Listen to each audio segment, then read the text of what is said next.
Cosas interesantes. Carlos Marx muy poco trabajó en su vida y a la edad de 31 años se retiró para ser el mantenido por el resto de sus días de Federico Engels. Vivió en Soho, Inglaterra todo este tiempo y después de los 31 años nunca más volvió a trabajar. Estos dos personajes creyeron que habían descubierto el agua azucarada y que en la época que estaban viviendo era una época única para la humanidad. Dicho en las mismas palabras de Carlos Marx del libro Politics Book, donde dijo: el comunismo es el enredo de la historia resuelto. Para ellos, el comunismo venía a resolver todas las luchas históricas y que después de ellos, la historia no volvería a ser la misma.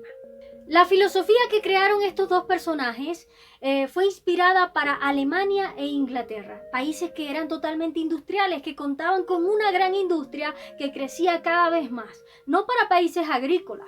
Y resulta que ni Alemania ni Inglaterra pusieron en práctica las teorías de Marx y de Engels. ¿Quiénes llevaron a cabo las teorías de Marx y de Engels? Fueron países totalmente agrícolas que no contaban con las particularidades que Marx mencionaba en su manifiesto comunista.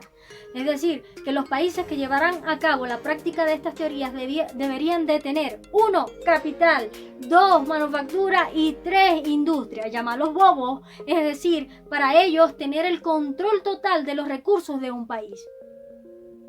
Pero pensemos un poco en el mundo en el que se movían Carlos Marx y Federico Engels. ¿Cómo era ese mundo?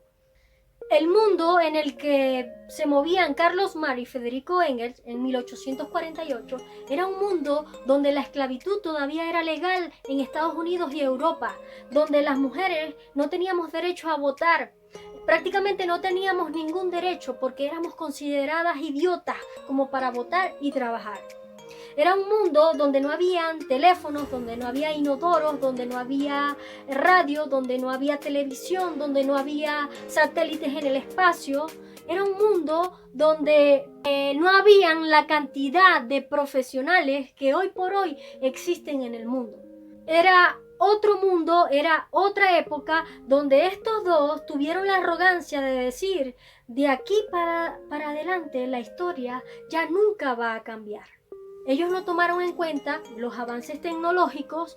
Ellos pensaron que esa época de la industria y de los miserables se iba a quedar ahí, así, para siempre. ¿Y en qué se basa esta crítica que estamos haciendo del comunismo?